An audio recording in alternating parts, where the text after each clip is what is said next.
super important যেটো 95% স্টুডেন্টে বুজা problem পাইছে এটো হৈছে যে credit creation creation of credit money by commercial banks functions of commercial bank পাৰ্টত যেটো দিয়া আছে এটো 95% স্টুডেন্টে ক্লিয়াৰলি বুজি পোৱা নাই তো আশা কৰিম যে ভিডিওটো যদি লাষ্টলৈকে তোমালোকে চোৱা এই টপিক এটা হলহলীয়াকৈ তোমালোকৰ ভাল কনফিডেন্স আৰু কন্ট্ৰোল আহিব ক্লাস 10 ইকোনমিক্সৰ কেটামান সুপাৰ ইম্পৰ্টেন্ট টপিক আজি ডিসকাস কৰি দিম যিকিটা তোমালোকে ৰিভিজনৰ কাৰণে ইউজ কৰিব পাৰা কুইকলি 12-15 মিনিটৰ শৰ্ট ভিডিও এটা বনাইছো যাতে কুইকলি এটো চাই ললে তোমালোকৰ এক্সামত ৰিভিজনৰ কাৰণে ইজি হয় লাইভ ক্লাস কৰি থকা বহুতো স্টুডেন্টে ডাউট বিলাক ৰেজ কৰিছে প্লাস হোৱাটসএপৰ থ্ৰুদিও এইকিটা ইম্পৰ্টেন্ট টপিকৰ ওপৰত ডাউট পাইছে স্টুডেন্টে কৈছে স্যাৰ আমি ভালকে এই টপিক কিটা বুজি পোৱা নাই সো কেটামান তাৰ পপুলাৰ টপিক কি হৈছে প্ৰথম ইম্পৰ্টেন্ট টপিকটো হৈছে যে ভ্যালু অফ মানি আৰু কেনে ধৰণে প্ৰবলেমছত ইকোনমি প্ৰবলেমছ বিলাক জড়িত হৈ আছে নেক্সট হৈছে যে অৰিজিন অফ বেংকিং বা মন্টেৰ পৰা আৰম্ভ কৰি কেনেকে বাংক জাৰ্মান শব্দটো আহিলে আৰু ফাইনালি কেনেকৈ বেংক বুলা শব্দটোত আমি উপস্থিত হৈ হেতু চাব লাগিব ইম্পৰ্টেন্ট হেতু বুজাত বহুতে টান পায় নেক্সট সুপাৰ ইম্পৰ্টেন্ট যেটো 95% স্টুডেন্টে বুজাৰ প্ৰবলেম পাইছে হেতু হৈছে যে credit creation of credit money by commercial banks functions of commercial bank part of যেটো দিয়া আছে এটো 95% স্টুডেন্টে ক্লিয়াৰলি বুজি পোৱা নাই সো এই টপিক কিটা আজি ডিসকাস কৰিম তোমালোকৰ লগত কুইকলি আৰু আশা কৰিম যে ভিডিওটো যদি লাষ্টলৈকে তোমালোকে চোৱা এই টপিক কিটা হলহলীয়াকৈ তোমালোকৰ ভাল কনফিডেন্স আৰু কন্ট্ৰোল আহিব value of money and problems in economy drawback পাৰ্টত দিয়া আছে সিলেবাসত তোমালোকৰ ক্লাস 10 সেৱা বৰ্ডত যদি চোৱা ড্ৰবেকস অফ মানি দিয়া আছে প্ৰথমতে আমি ফিচাৰ্স বা ফাংশনস অফ মানি সাউন্ডে কি দেখিছিলো যে মানিৰ যেটো ভ্যালু আছে ভ্যালু অফ মানি টু ষ্টেবল থাকাটো খুব ইম্পৰ্টেন্ট আছিল ভ্যালু অফ মানি টু যদি ষ্টেবল না থাকে যদি সেই বস্তুটোৰ ভ্যালুটো ষ্টেবল না থাকে তেনেহলে কি মানি হ'বই নোৱাৰে মানিৰ ক্যাৰেক্টাৰিষ্টিকতে ইনফেক্ট আমি দেখিবলৈ পাইছিলো তোমালোকে যদি কিতাবত চোৱা তোমালোকৰ characteristics of money page number 24-25 ত দিয়া আছে যে money must have stability of value 8 number point যেটো দিয়া আছে সো এতিয়া কথাটো হৈছে যদি মানিৰ ভ্যালুটো ষ্টেবল না থাকে rapidly stable to নহয় over the years money value change হয় হেতু আমি সকলো জানো ইনফ্লেশন বুলি কিবা এটা আছে ডিফ্লেশন বুলি এটা কনসেপ্ট আছে বছৰে বছৰে আজিৰ পৰা 20 বছৰ আগত তোমালোকে এটো নিজৰ দেউতা বা ককা বা আইতা তেওঁলোকে কোৱা শুনিছিলা যে 20 বছৰ 30 বছৰ আগত আমি 100 টকাতে বহুত বস্তু পাইছিলো বা 500 টকাতে সাইকেল এখন পাইছিলো হেতুটো আছে ডেফিনেটলি ওভাৰ দা টাইম মানিৰ ভ্যালুটো কমি যায় কিন্তু আমি ইয়াত কি ক'ব বিচাৰিছো যদি ৰেপিডলি বহুত কুইকলি যদি মানিৰ ভ্যালুটো চেঞ্জ হয় তেতিয়া হলে বহুতো ড্ৰবেক ইকোনমি কাৰণে আহিব এক মাহ দুমাহৰ ভিতৰত বা এক বছৰৰ ভিতৰত যদি মানিৰ ভ্যালুটো কমিব স্টাৰ্ট কৰে তেনেহলে মানিৰ ভ্যালুৰ লগত ৰিলেটেড আমি কি ক'ব পাৰো যে বস্তু বিলাকৰ কমোডিটি বিলাকৰ প্ৰাইসটো ইনক্ৰিজ হ'ব মানিৰ ভ্যালুটো কমা মানে কি একেই কথা যে price of the production increasing 100 টকাত যদি আগতে তুমি দুখন নোটবুক পাইছিলা মানিৰ ভ্যালুটো যদি কমি যায় 100 টকাত এখন নোটবুক পাবা ভালকৈ বুজিবলৈ চেষ্টা কৰা স্লো কৰি পেলাই আকৌ এবাৰ লাগে ৰিৱাইন্ড কৰি শুনিব চেষ্টা কৰা 100 টকাত তুমি 5 কেজি আলু পাইছিলা ফৰ এক্সাম্পল যোৱা বছৰ মানিৰ ভ্যালুটো যদি কমি যায় এই বছৰ তুমি 100 টকাত 5 কেজি আলু পাবা নে 2 কেজি আলু পাবা 2 কেজি আলু পাবা বিকজ মানিৰ ভ্যালুটো কমি আহিছে সো যেতিয়া মানিৰ ভ্যালুটো কমি আহে ফাৰ্স্ট আমি হেতু চাই লওঁ যে মানিৰ ভ্যালুটো যদি ৰেপিডলি এনেটো কমে মই অলৰেডি কৈছো যে ওভাৰ দা টাইম মানিৰ ভ্যালুটো কমে কিন্তু ৰেপিডলি কুইকলি যদি মানিৰ ভ্যালুটো কমিব স্টাৰ্ট হয় তেতিয়া হলে কি হ'ব মানুহৰ পাৰচেজিং পাৱাৰটো কমি যাব যি সকল ব্যক্তি যি সকল ফ্যামিলি লিমিটেড ইনকাম আছে যি সকলৰ ইনকামটো ৰেপিডলি বঢ়াব পৰা সুযোগ সুবিধা নাই কিছুমান এনেকুৱা কোম্পানী আছে কিছুমান এনেকুৱা ডিপাৰ্টমেন্ট আছে যত প্ৰাইস বঢ়াৰ সমানে ইনফ্লেশন বঢ়াৰ সমানে ডিয়াৰনেস এলাউন্স বা ডিএ বুলি কিবা এটা ৰেপিটেডলি ৰেগুলাৰলি বাঢ়ি থাকে কিন্তু যদি এনেকুৱা কোনবা ফ্যামিলি আছে যত ইনকামটো লিমিটেড হয় বা ইমান ৰেপিডলি প্ৰাইসৰ হৈতে ইনকামটো যদি বাঢ়িব পৰা সুবিধা নাথাকে তেতিয়া হলে হে ফ্যামিলি বিলাকৰ কি হ'ব পাৰচেজিং পাৱাৰটো কমি যাব তেওঁলোকৰ লাইফষ্টাইলটো হয়তো তললৈ কমি যাব লিভিং ষ্টেণ্ডাৰ্ডটো হয়তো তললৈ কমি যাব তেওঁলোকৰ হেলথ বা নিউট্ৰিশনাল ইস্যুজ আহিব পাৰে সো কি ক'ব বিচাৰিছো মই ঘূৰাই পকাই যে যদি ৰেপিডলি মানিৰ ভ্যালুটো কমি যায় তেনেহলে প্ৰডাক্ট বা কমোডিটিজ বিলাকৰ প্ৰাইসটো ৰেপিডলি বাঢ়ি যাব আৰু তাক কিনিব পৰা ক্ষমতাটো বহুত মানুহৰ লাহে লাহে মানে কি হঠাৎ হয়তো বহুত মানুহৰ তাক কিনিব পৰা ক্ষমতাটো নোহোৱা হৈ যাব পাৰে ঠিক আছে হেতু ইজি আছিল কম্পাৰেটিভলি নেক্সট পাৰ্টটো অলপমান ডিফিকাল্ট নেক্সট পাৰ্টটো হৈছে যে মানিৰ ভ্যালুটো যদি ৰেপিডলি কুইকলি 2 মাহ 3 মাহ 6 মাহ 1 বছৰ ভিতৰত যদি মানিৰ ভ্যালুটো বাঢ়ি যায় শুনিবলৈ ভাল যেন লাগিছে মানিৰ ভ্যালুটো বাঢ়ি গৈছে আমি আৰু বেছি বস্তু কিনিব পাৰিম শুনিবলৈ তো খুব সুবিধাজনক ভাল যেন লাগিছে বাঢ়িবই লাগে মানিৰ ভ্যালু সকলো হেতুৱে ভাবে কিন্তু তাতো এটা প্ৰবলেম আছে ইনফেক্ট প্ৰথমটোতকৈ এই সেকেন্ড প্ৰবলেমটো আৰু বেছি ভীষণ আৰু বেছি গভীৰ ঠিক আছে যেতিয়া মানিৰ ভ্যালুটো বাঢ়ি যায় তেতিয়া কি হয় অপোজিটটো হয় বস্তুবিলাকৰ প্ৰাইসটো কমি আহে বা হে আলুৰ এক্সাম্পলটো যদি লওঁ 100 টকাত 5 কেজি আলু পাইছিলা যোৱা বছৰ এটা যদি মানিৰ ভ্যালুটো বাঢ়ি যায় 100 টকাত তুমি হয়তো 10 কেজি আলু পাই যাব পাৰা ঠিক আছে মানে ক'ব কি বিচাৰিছো আমি যে প্ৰাইচ অফ প্ৰডাক্টছ আৰু কমোডিটিজ বিলাক কমি যায় ট্ৰাই টু আণ্ডাৰষ্টেণ্ড মাথাত একদম বহাব ছবিখন মাথাত বহাব চেষ্টা কৰা যে মানিৰ ভ্যালুটো বাঢ়ি গ'লে যিকোনো এটা প্ৰডাক্টৰ প্ৰাইচটো কমি আহিব ফাৰ্ষ্ট থিং নেক্সট থিং যেতিয়া যিকোনো এটা প্ৰডাক্টৰ প্ৰাইচটো কমি আহিব তেতিয়া তাৰ প্ৰফিটেবিলিটিটো কমি আহিব প্ৰফিট লেভেলটো কমি আহিব 100 টকাত বস্তুটো বিক্ৰী কৰিলে যিমান প্ৰফিট পাম 80 টকাত হে বস্তুটো বিক্ৰী কৰিলে তাতকৈ কম প্ৰফিট পাম 20 টকা কম প্ৰফিট পাম 20 টকা লেছ সো ইন্ডাস্ট্ৰিজ বিলাক ফ্যাক্টৰিজ বিলাক প্ৰডাকশন বিলাক ইকোনমি গুটেই বস্তু বিলাক অলপমান স্লো ডাউন হৈ যাব যদি মানিৰ ভ্যালুটো ৰেপিডলি বাঢ়ি যায় যেতিয়াই প্ৰফিট মাৰ্জিনটো কমি আহিব প্ৰডাকশনৰ জোছটো প্ৰডাকশনৰ প্ৰেছাৰটো কমি আহিব তাৰ লগে লগে মোস্ট ইম্পৰ্টেন্ট কি হ'ব ৱেজ ৰেটস বা স্যালাৰিজ বিলাক কাট হোৱা ষ্টাৰ্ট হ'ব ঠিক আছে সকলোৰে নহয় কিন্তু এটলিষ্ট ম্যানুফ্যাকচাৰিং সেক্টৰত যিখিনি মানুহ জড়িত হৈ থাকিব প্ৰথমতে তেওঁলোকৰ স্যালাৰি বিলাক কম হোৱা ষ্টাৰ্ট হ'ব আৰু যদি কোনবা এনেকুৱা আছে যোন অলৰেডি বহুত কম স্যালাৰিত কাম কৰি আছে সেই লোকৰ হয়তো আনএমপ্লয়মেন্টটো ষ্টাৰ্ট হৈ যাব পাৰে যে প্ৰফিট আগতে 1000 টকা যেতিয়া পাইছিলে কোম্পানীটোৱে 5 জন এমপ্লয় ৰাখিছিলে 100 টকা বা 200 টকা বা 150 টকাকে 5 জন এমপ্লয় ৰাখিছিলে 500 টকা প্ৰফিট দিছিলে 500 টকা স্যালাৰি দিছিলে 500 টকা মালিক বা ওনাৰ বা ইন্ডাস্ট্ৰিয়েলিষ্টৰ হাতত তথাপিও থাকি গৈছিলে প্ৰডিউচাৰৰ হাতত কিন্তু এতিয়া যেতিয়া প্ৰফিট মাৰ্জিনটো কমি আহি পেলাই ফৰ এক্সাম্পল 600 रुपीस হৈ গল তেতিয়াহলে কি হ'ব তেওঁ আইডাৰ এজন এমপ্লয়িক বিদায় দিব লাগিব যিজনৰ ৰিকোয়াৰমেন্টটো নাই তেওঁক হয়তো বিদায় দিব পাৰিব লাগিব যে 4 জন মানুহ আছে তেওঁলোকক 100 টকা দিম 400 টকা হ'ব 100 টকা 200 টকা বাকি থাকিব হেতু মোৰ প্ৰফিট হিচাপে ঘৰলৈ লৈ যাম ঠিক আছে সো কি হ'ব মানিৰ ভ্যালুটো যদি ৰেপিডলি বাঢ়ি যায় প্ৰাইসেস বিলাক কমিব প্ৰাইসেস বিলাক কমাৰ লগে লগে প্ৰফিটেবিলিটিটো কমিব প্ৰফিটেবিলিটিটো কমাৰ লগে লগে ৱেজ ৰেট স্যালাৰিজ হেবিলাক কমিব বা হয়তো আনএমপ্লয়মেন্টটো ক্ৰিয়েট হৈ যাব পাৰে ইকোনমি ঠিক আছে আশা কৰো এই দুইটা পইণ্ট একদম ক্লিয়াৰলি বুজি পাইছা তোমালোকে যদি এতিয়াও বুজি পোৱা নাই কমেন্ট সেকশনত মেনশন কৰি দিব পাৰা বা WhatsApp 8220484888 তোমালোকে মেনশন কৰি দিব পাৰা ঠিক আছে এটা নেক্সট যেটো কৈছিলো মই ইম্পৰ্টেন্ট বা ডিফিকাল্ট এৰিয়া ডিসকাস কৰিম বুলি এটো হৈছে অৰিজিন অফ বেংকিং তেনে হলে ফোৰ ফাদাৰ্স বা এনসেস্টাৰ্স অফ বেংকিং বুলি আমি কাক ক'ব পাৰিম যিবিলাক হে ট্ৰেডিশনাল মানি লেন্ডাৰ বিলাক আছিল যিবিলাকৰ নাম তোমালোকে পলিটিক্যাল সায়েন্সত পাইছিলা chapter 3 agriculture anti British rising চ্যাপ্টাৰটোত পাইছিলা যদি নাইছোৱা তোমালোকে আমাৰ চ্যাপ্টাৰ 3 কমপ্লিট কোৰ্স আমাৰ এপ এক্সাম বন্ধু ক্লাसेसত আপলোড হৈ গৈছে তোমালোকে হেতু লব পাৰা অনলি 299 প্ৰাইস বহুতে কম সো আমি কি ক'ব বিচাৰিছো এতিয়া যে ট্ৰেডিশনাল মানি লেন্ডাৰ্স বিলাকৰ পৰা প্ৰথম বেংকিং সিস্টেমটো আৰম্ভ হৈছিলে আৰু তাৰ সমানে সমানে যিবিলাক গোল্ড মাৰ্চেন্টস বিলাক আছিল গোল্ড মাৰ্চেন্টস সো বেংকিং টু ইনিশিয়ালি হেওলোকেহে আৰম্ভ কৰা তেওঁলোকে ফোৰ ফাদাৰ বা ফাউন্ডাৰ্স বা ইনিশিয়েটৰ্স অফ বেংকিং সিস্টেম বুলি আমি ক'ব পাৰো ঠিক আছে সো এই সিস্টেমটো যেতিয়া কৰি আছিল তেতিয়া আটাইতকৈ বেছি কি চলি আছিল লেন্ডিং টুত বেছি ধ্যান দিয়া হৈছিল ধাৰ দিয়াটোত বেছি ধ্যান দিয়া হৈছিল গুটে মহাজন মানি লেন্ডাৰ বিলাকে কি কৰিছিল পইচা ধাৰ দিয়াত বেছি জোৰ দিছিল কিয় তাৰ বিনিময়ত তেওঁলোকে লেন্ড বিলাক পাইছিল মানুহ ঠিক আছে কিন্তু এটা কথা মন কৰিব চেষ্টা কৰা বছৰৰ ওপৰত বছৰ যদি সদায় মানুহে দি থাকিব বিচাৰে লোনটো দি থাকিব বিচাৰে এই পইচাটো আহিব কৰপা মানি লেন্ডাৰটো ঘৰত পইচাটো প্ৰিন্ট কৰি ঘৰত বনাব নোৱাৰে পইচাটো ইকোনমিতে আহিব লাগিব কোনবা এজনে জমা থব লাগিব আজি ডেটৰ বেংকিং সিস্টেমটো আন্ডাৰস্ট্যান্ড বুজিব চেষ্টা কৰা যে কোনোবাই পইচাটো একাউন্টত সেভিংস কৰি ৰাখে কাৰণেহে হে পইচাটো নি বেংকে বানক লোন দিব পাৰে সো এনেকুৱা ধৰণৰ ক্ৰাইসিস এটা সেই সময়ছোৱাত লাহে লাহে ইউৰোপত আৰম্ভ হোৱা ষ্টাৰ্ট হ'ল যে সকলোকে এটা ধাৰহে লাগে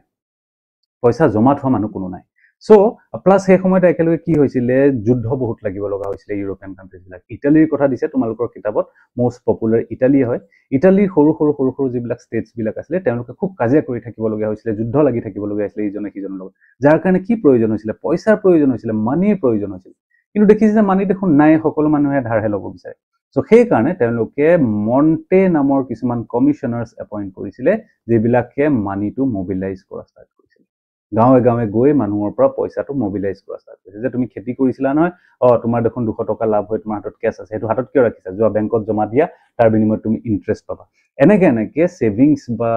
মানি ডিপোজিটটো মোবিলাইজ কৰিবৰ কাৰণে প্ৰথমতে মন্টে নামৰ কমিশনাৰ্স বিলাক ইটালীত প্ৰথম আৰম্ভ কৰা হ'ল তাৰ আগলৈকে প্ৰয়োজন নাছিল মানুহক পইচা লাগেহে খালি লেন্ডিং হে হয় সো সোণ গৈ জমা দিয়ে পইচা পাই যায় মাটি কাগজ গৈ জমা দিয়ে পইচা পাই যায় কিন্তু লাহে লাহে ৰিকোয়াৰমেন্টটো ষ্টাৰ্ট হৈ গ'ল যে ডিপোজিটটো লাগে এটা পইচা কৰ পৰা আহি থাকিব ডেইলি ধাৰ দিবলৈ নতুন সো এই কাৰণে মন্টে নামৰ কমিশনাৰ বিলাক এপইন্ট কৰা হ'ল যোন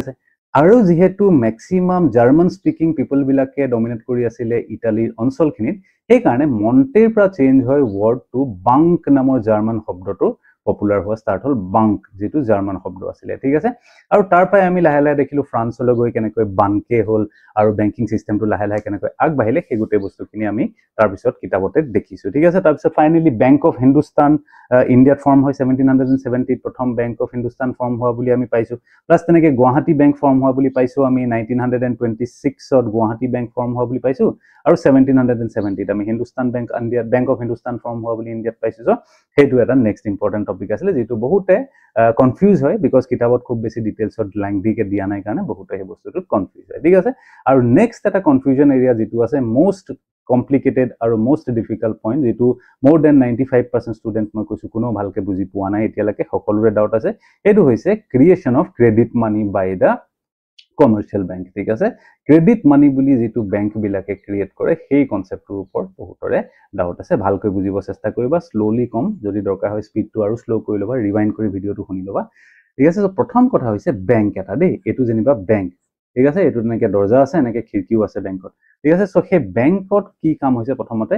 ডিপজিট আনা মানুহৰ পৰা, আমি দেখিলো অলপ আগতে মন্টে বিলাকে সেই কনচেপ্টটো ষ্টাৰ্ট কৰিছিলে, তাৰ পৰা গৈ গৈ আজিৰ ডেটত আমি কমাৰ্চিয়েল বেংক বিলাক দেখিছো ডিপজিট, ঠিক আছে। যাৰ যাৰ হাতত এক্সট্ৰা পইচা আছে, যাৰ হাতত ছেভিংছ আছে, তেওঁলোকে পইচাটো ডিপজিট কৰে। ফৰ এক্সাম্পল তন্ময়ৰ হাতত 100 টকা এটা এক্সট্ৰা আছে, ই জমা দিব। ফৰ এক্সাম্পল সন্দীপনৰ হাতত 100 টকা এটা এক্সট্ৰা আছে, সি জমা দিব। ফৰ এক্সাম্পল জিজ্ঞাসুৰ হাতত 100 টকা এটা এক্সট্ৰা আছে, সি গৈ বেংকত জমা থব, ঠিক আছে। সেইটো হৈছে এটা কাম বেংকৰ। নেক্সট কামটো হৈছে বেংকৰ লোন দিয়া, লোন বা লেণ্ডিং, মোক প্ৰয়োজন আছে লোনৰ, ঠিক আছে। ফৰ এক্সাম্পল ৰাহুলক প্ৰয়োজন হৈছে লোন এটা লাগে, সি কিবা এটা কৰিব বিচাৰিছে, কোচিং চেণ্টাৰ এটা খুলিব বিচাৰিছে বা সি লেপটপ এটা কিনিব বিচাৰিছে, তাৰ কাৰণে তাক ধাৰ লাগে। চ' সি গৈ পেলাই তাৰ পৰা ধাৰ আনিছে 200 টকা, ঠিক আছে, বা কোচিঙৰ ফিজ দিবলৈ পইচা নাই, চ' লোন ল'ব গৈছে বেংকৰ পৰা, ক্লিয়াৰ। চ' এইটোৱে হৈছে বেংকৰ প্ৰধান কাম, ডিপজিট মানুহৰ পৰা আনা আৰু যাক প্ৰয়োজন হয় তাক লোন দিয়া, ঠিক আছে। এতিয়া ডিপজিটটো দুটা ফেজত হয়, ঠিক আছে। প্ৰথম আমি কি দেখিলো, এই ডিপজিটটো দেখিলো, যিটো তোমাৰ নিচিনা, মোৰ নিচিনা, তন্ময়ৰ নিচিনা, সন্দীপনৰ নিচিনা মানুহে গৈ পেলাই বেংকত জমা থওঁ। ডিপজিটটো বেংকৰ কাৰণে কি হৈছে প্ৰাইমেৰী ডিপজিট, ঠিক আছে, কাৰণ এই ডিপজিটটোৰ ওপৰতেই কমাৰ্চিয়েল বেংকবিলাক চলি থাকে। এই প্ৰাইমেৰী ডিপজিটটোৰ ওপৰতে বেছ কৰি তেওঁলোকে আনক লোন দিব পাৰে মানুহবিলাকক, ঠিক আছে। চ' এইটো হৈছে তেওঁলোকৰ প্ৰাইমেৰী ডিপজিট, ক্লিয়াৰ, ইমানখিনিলৈকে ক্লিয়াৰ আছে। এতিয়া এই প্ৰাইমেৰী ডিপজিটটো যেতিয়া বেংকত জমা থয়, এইটো বেংকৰ কাৰণে কি হয়, এটা পেছিভ ডিপজিট। দুইটা পেছিভ ডিপজিট কিয় হয়, বিকজ ইয়াৰ কাৰণে বেংকে একো প্ৰডাকশ্যন ফেচিলিটি চিষ্টেম বা একো ইয়াৰ কাৰণে বেংকে একো কাম কৰিব লগা হোৱা নাই, বেংকত চিম্পলি মানুহে গৈ পইচাটো জমা থৈছে। চ' এইবিলাক কি হয় বেংকৰ কাৰণে পেছিভ ডিপজিট। তাৰ সমানে সমানে ই এটা প্ৰাইমেৰী ডিপজিটো হয়, স্লাইডলৈ যাম। এতিয়া আমি নেক্সট ষ্টেজত আহিছোঁ। ফাৰ্ষ্ট ষ্টেজত মানুহে পইচাটো আহি ডিপজিট দিলে, বিভিন্ন মানুহে আহি পইচাটো ডিপজিট দিলে ফাৰ্ষ্ট ষ্টেজত। এই ডিপজিটটো কি হ'ল বেংকৰ কাৰণে প্ৰাইমেৰী ডিপজিট, কাৰণ এই ডিপজিটটোৰ ওপৰতে গোটেই বেংকিং চিষ্টেমটো চলি থাকে, প্ৰাইমেৰী ডিপজিট। তাৰ সমানে সমানে ই পেছিভ ডিপজিটো হয়। পেছিভ ডিপজিট কিয় হয়, বিকজ বেংকে ইয়াৰ কাৰণে কোনো বিশেষ মাথা মাৰিব লগা হোৱা নাই, একো এডিশ্যন ইয়াত নিজৰ কৰিব লগা হোৱা নাই, নিজৰ ফালৰ পৰা একো এড কৰিব লগা হোৱা নাই, ঠিক আছে। ৰাইজে আহি পইচা জমা দিছে, অ'কে। চ' ছেকেণ্ড ষ্টেপত আমি কি দেখিলো, পইচাবিলাক লোন দিয়া ষ্টাৰ্ট কৰে বেংকে, লোন বেংকিং চিষ্টেমটো চলি আছে, ফাইন। চ' 1000 টকা ফৰ এক্সাম্পল লোন ল'বলৈ আহিলে ৰাহুলে 1000 টকা যেতিয়া লোন ল'লে, সেইটো ভাজি খাবৰ কাৰণেতো পইচাটো লোৱা নাই, বা গাত পিন্ধিবলৈতো ডাইৰেক্ট নোটখন পিন্ধিবলৈ বা চুবাই খাবলৈ নাই লোৱা, সি কিবা এটা কৰিবলৈ লৈছে, কিবা এটা কিনিবৰ কাৰণে লৈছে, কাৰোবাক এক্সট্ৰা আকৌ নেক্সট এজন মানুহক পইচাটো দিবলৈ লৈছে, ঠিক আছে। ত' ফৰ এক্সাম্পল সেই পইচা এতিয়া সেই বেংকে এতিয়া এইখিনিতে ইম্পৰ্টেণ্ট কথা এটা আহিলে যে বেংকে যদি এনেকৈ 100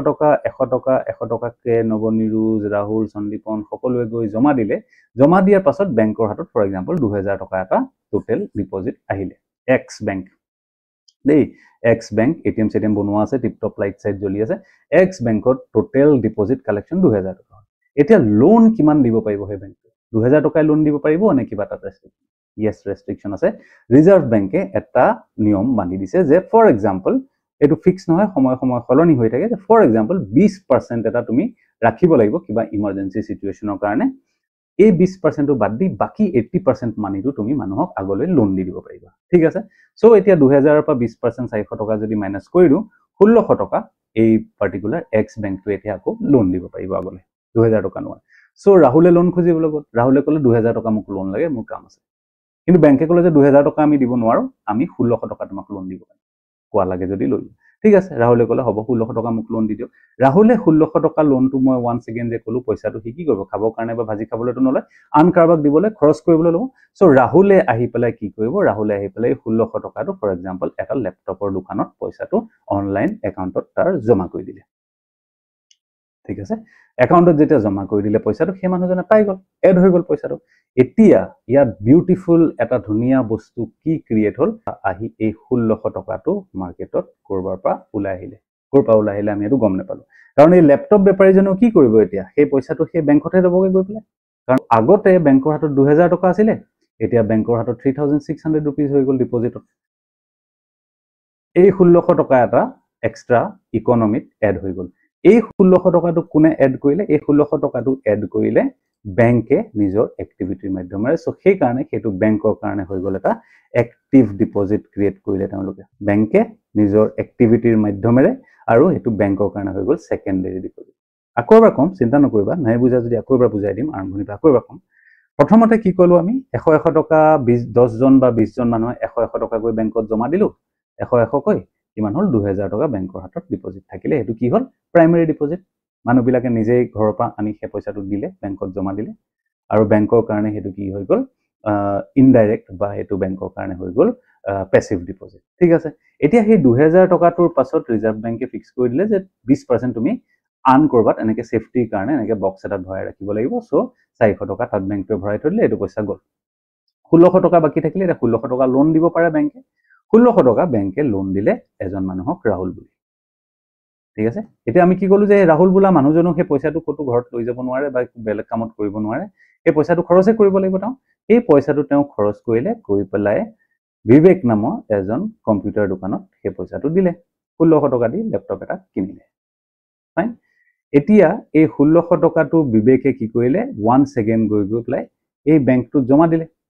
100 টকা অন মানুহ যে আছিল বিবেকেও গৈ ইয়াত জমা দিলে বিবেকে হয়তো গুটেটো জমা নিদিবও পাৰে বিবেকে তাৰ পৰা ফৰ এক্সাম্পল দিয়া আৰু অলপ কমপ্লেক্স কৰি দিছো বিবেকে ফৰ এক্সাম্পল তাৰ পৰা 100 টকা দি কৰবাত সবজি কিনিলে 200 টকা দি কৰবাত টাজু কিনিলে আৰু 200 টকা দি ফৰ এক্সাম্পল আৰু 100 টকা দি পেলাই ফৰ এক্সাম্পল কৰবাত কপি এখন কিনিলে অফিসৰ কাৰণে 400 টকা খৰচ হৈ গল বাকি থাকিলে 1200 টকা এই 1200 টকাটো ফৰ এক্সাম্পল বিবেকে গৈ বেংকত জমা কৰি দিলে এজন কপি বেপাৰী যে আছিল দোকানীজন তেওঁ গৈ পেলাই এতিয়া 100 টকা জমা কৰিব এও 200 টকা জমা কৰিব এও 100 টকা জমা কৰিব মানে কি ঘুৰিপকি কথাটো হল একেটাই এই 1600 টকাটোৱে আকৌ গৈ বেংকত ডিপোজিট হ'ব কাৰণ আমি মানি থৈছো যে বেংকৰ থ্ৰুদিহে পইচাটো আগবাঢ়িব কাম বিলাক হ'ব পাৰিব আইদাৰ ডাইৰেক্ট ইউপিআই বা একাউন্ট ট্ৰান্সফাৰ দি বেংকত জমা দিব বিবেকক 1600 টকা আৰু ঠিক তেনেধৰণে বিবেকেও ইউপিআই বা অনলাইন পেমেন্ট দিয়ে মানুহবিলাকক পইচা দিব আৰু যদি ক্যাশ দি দিও এই মানুহবিলাকে এই পইচাটো এদিন নহয় এদিন গৈ বেংকত থবগৈ লাগিব বুলি এটো এজাম্পশনটো আমি লৈ চলিছিল সো সেই কাৰণে কি হল ঘুৰিপকি ওয়ান্স এগেইন 1600 টকা বেংকৰ ওচৰত গৈ পালে বেংকৰ যি আগতে ডিপোজিট আছিল 2000 रुपीस এই ডিপোজিটটো এটা 1600 টকা আৰু বাঢ়ি গৈ পেলাই 3600 रुपीस হৈ গল 3600 হৈ গল ঠিক আছে এতিয়া কি হল বেংকে আকৌ লোন দিব পাৰে আকৌ লোন দিব হলে 20% টো খালি তেওঁলোকে ইয়াৰ পৰা আতৰাই ৰাখি থৈ দিব লাগিব